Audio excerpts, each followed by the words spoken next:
Rieccoci insieme, cari telespettatori, come sempre, come ogni martedì, vedete alle mie spalle Federconsumatori presente per darvi un aiuto, per dare a tutti quanti noi un supporto molto importante, e di settimana in settimana affrontiamo delle questioni, diciamo, strategiche per la nostra esistenza. A volte, come ci hanno scritto alcuni telespettatori, fanno venire mal di stomaco, è vero, però è bene affrontarle, è bene trovare delle soluzioni. Poi se viene mal di stomaco, affrontarle direttamente, come ripetono sempre Federconsumatori, rivolgetevi agli sportelli, vi viene data una mano, si cercano delle soluzioni, delle possibili strategie e non occorre far tutto da sé, però bisogna risolvere i problemi. Uno dei problemi che può incorrere in questo periodo, speriamo di non incapparci, però può capitare, quello relativo alle vacanze, alle tanto agognate vacanze, perché questo è stato un anno infausto e quindi moltissime persone si apprestano a prendersi dei giorni di ferie, a fare le ferie estive e sperano di poterlo fare nel migliore dei modi.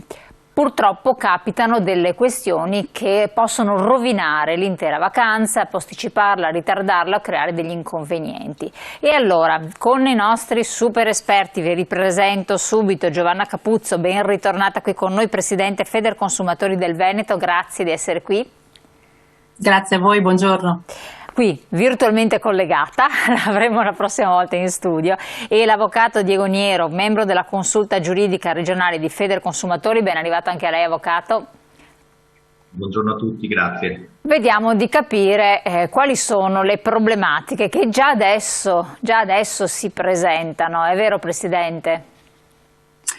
Sì, purtroppo sì. Noi volevamo innanzitutto approfittare, insomma, di questo spazio per fare un po' il punto della situazione, non solo per quanto riguarda gli strascichi che speriamo, insomma, in qualche modo trovino un punto di chiusura di tutte le problematiche che si erano manifestate già la scorsa estate, a causa ovviamente dei divieti di spostamento, degli annullamenti che gran parte delle persone hanno dovuto subire relativamente, insomma, alle proprie prenotazioni delle vacanze che ben sappiamo l'anno scorso sono state fatte con molta difficoltà.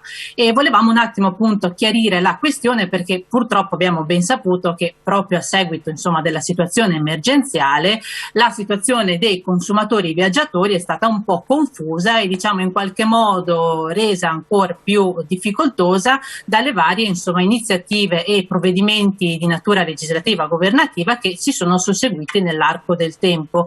Abbiamo infatti visto che quelle che, insomma, riguardavano l'emissione per esempio dei voucher per la mancata possibilità di utilizzare sia i soggiorni all'interno, insomma, di vacanze tutto compreso, sia ovviamente i voli piuttosto che gli spostamenti in treno o quant'altro, avevano dato la possibilità al consumatore di in qualche modo ritornare in possesso delle somme ovviamente già corrisposte attraverso l'emissione di voucher che potevano essere spesi ovviamente per viaggi futuri non appena la situazione chiaramente sanitaria avesse consentito la ripresa che tutti adesso in qualche modo stiamo cercando di attuare con ovviamente tutte le precauzioni del caso.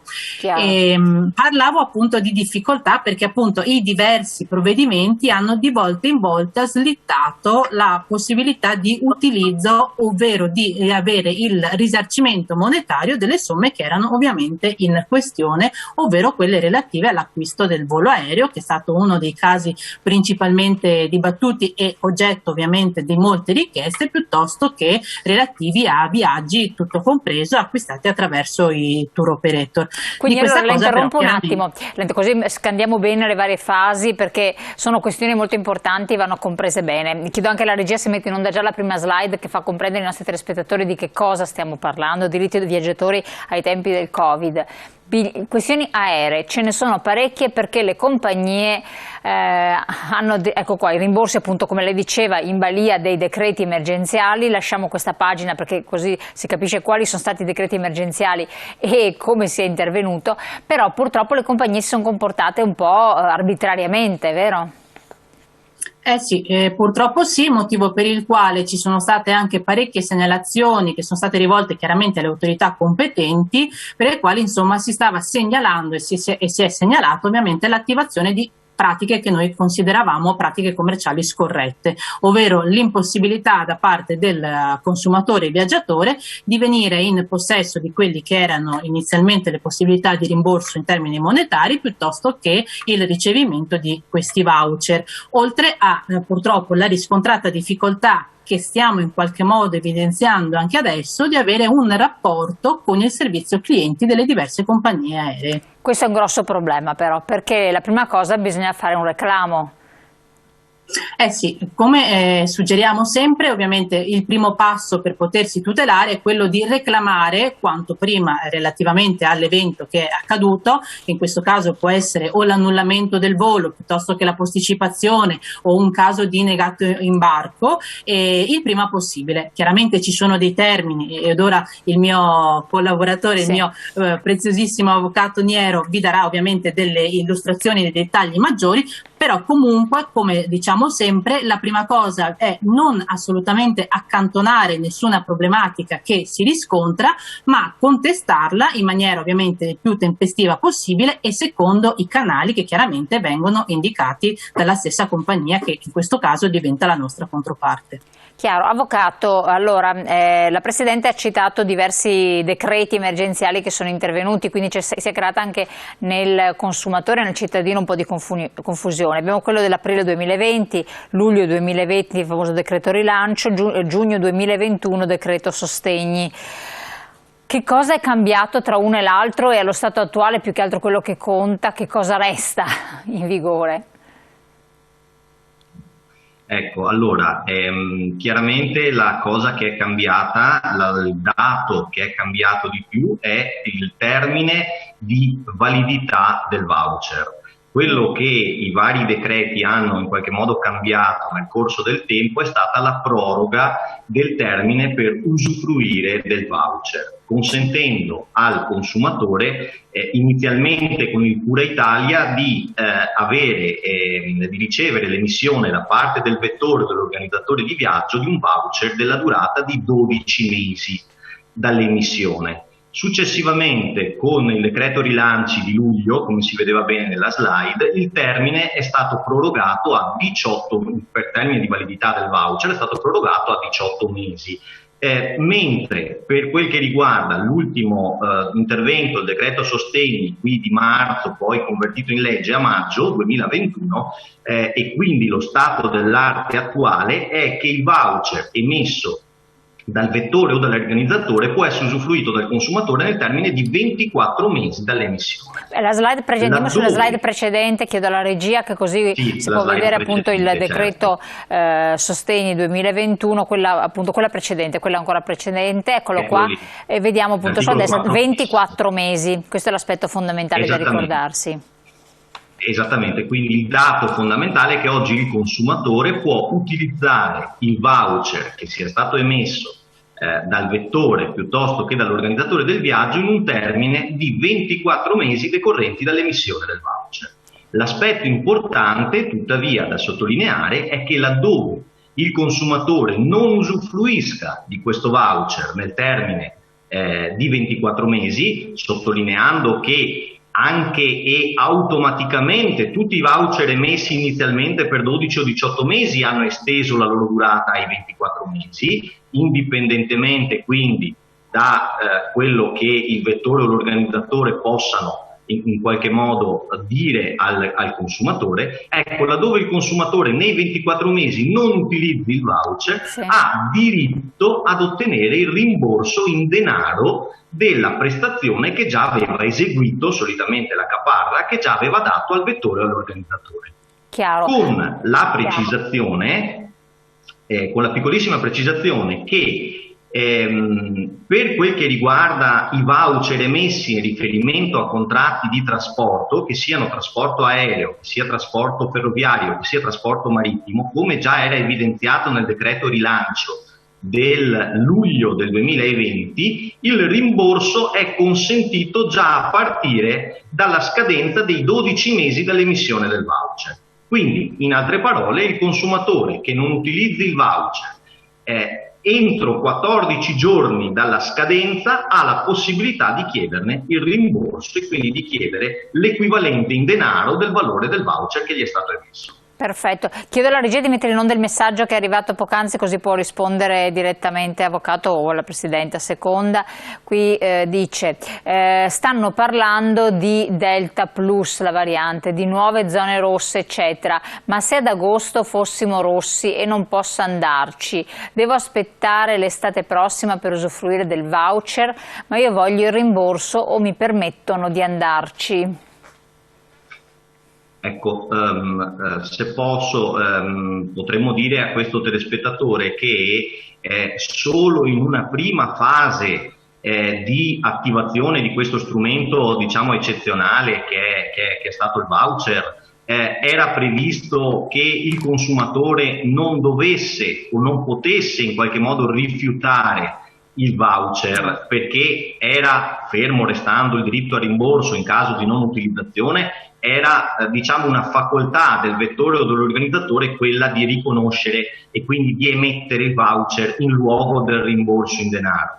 Ma oggi, laddove il recesso del nostro telespettatore esercitato oggi rispetto ad una vacanza di oggi fosse in qualche modo avesse, diciamo, il vettore piuttosto che l'organizzatore proponesse un voucher, ecco, in questo caso il nostro consumatore può decidere se accettarlo oppure, laddove lo dovesse rifiutare, non ha alcun obbligo appunto di accettarlo e rifiutandolo può pretendere il rimborso del costo o di quanto abbia eventualmente già pagato.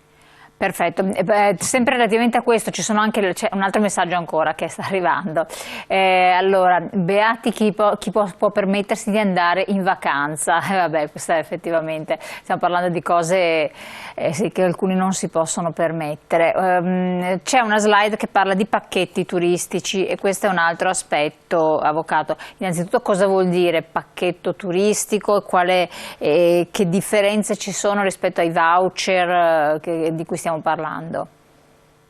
Beh, allora il pacchetto turistico è sostanzialmente un contratto che viene stipulato a volte direttamente con l'organizzatore oppure per il tramite di un'agenzia di viaggi che acquisisce, diciamo, il ruolo di venditore con una combinazione di almeno due elementi, diciamo, contrattuali che sono la prestazione del trasporto e la prestazione legata, diciamo, alla ospitalità in loco, quindi la struttura alberghiera piuttosto che un'altra sistemazione. Il pacchetto turistico così delineato, acquistato appunto o per il tramite di un'agenzia viaggio o direttamente tour operator, è soggetto a quelle che sono le norme ricomprese nel codice del turismo, che risale al 2011 e rispetto al quale la decretazione emergenziale che vedevamo prima si è posta, diciamo, in un'ottica di legge speciale che solo per un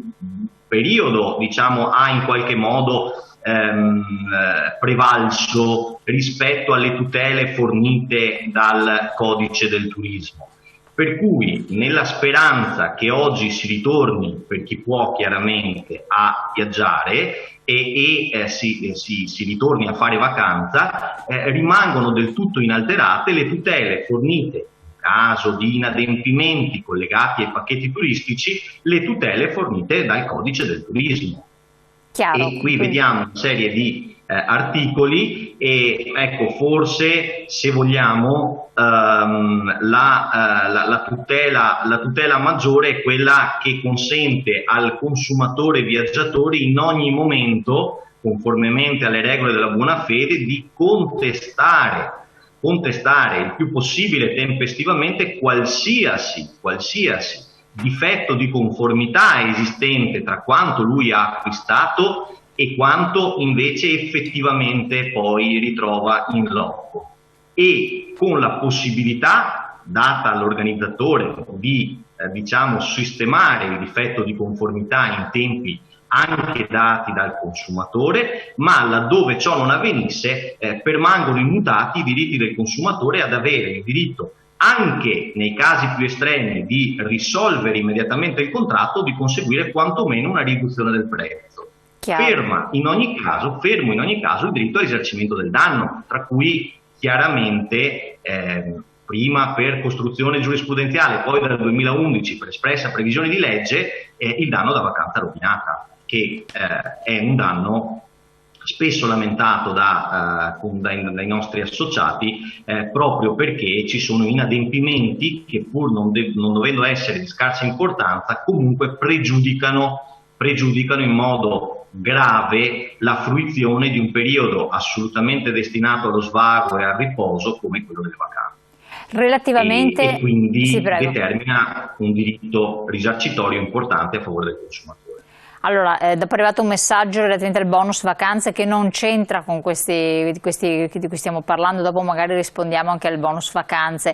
Relativamente sempre ai pacchetti turistici, il decreto ha previsto che può essere ceduto dal beneficiario all'agenzia di viaggio. Che cosa si intende? Cioè che la durata del buono dei pacchetti turistici è stata prorogata da 18 a 24 mesi, quindi è come praticamente gli altri voucher, e il decreto ha previsto che può essere ceduto dal beneficiario all'agenzia di viaggio o può essere messo direttamente in favore di quest'ultima, quando il pagamento è effettuato alla stessa. Ecco. Sì, è una novità, non so quanto potrà avere impatto, diciamo, da un punto di vista così pratico, però effettivamente è stato consentito, laddove il pagamento del pacchetto sia stato effettuato direttamente all'agenzia, che il voucher possa essere esso nei confronti direttamente dell'agenzia, ma diciamo che è un po' irreale. Dal punto di vista sì, è un po' obiettivamente irreale, ci interessa fino ad un certo punto. A noi interessa dire, ecco, un'altra cosa importante è che laddove qualche consumatore viaggiatore fosse in possesso di un voucher la cui scadenza non sia ancora, diciamo, vicina, ecco, si deve sapere che laddove eventualmente interessasse la vacanza, piuttosto che avere rimborso alla scadenza, la prenotazione e quindi il servizio che io posso prenotarlo e fruirlo anche in un periodo successivo alla scadenza del voucher, purché la prenotazione sia effettuata nel termine di validità del voucher. Questo è interessante. Quindi non è detto che noi non possiamo prenotare una vacanza tra 6 mesi, anche se il voucher scade fra 2 mesi, chiaramente con tutti i rischi connessi ad una situazione che è sempre e comunque in fase di evoluzione. Chiaro. Perché questo è ovvio. Vedasi la situazione inglese in questo momento. Allora, Avvocato, la interrompo un attimo perché poi abbiamo la questione anche dei biglietti, dei ticket, dei concerti, cinema, teatri e musei che sono ancora in piedi, e poi, quando, come accennava la Presidente, le famose compagnie aeree che voi avete in qualche modo segnalato. Andiamo in pubblicità rapidamente, poi torniamo insieme tra qualche secondo, tra poco.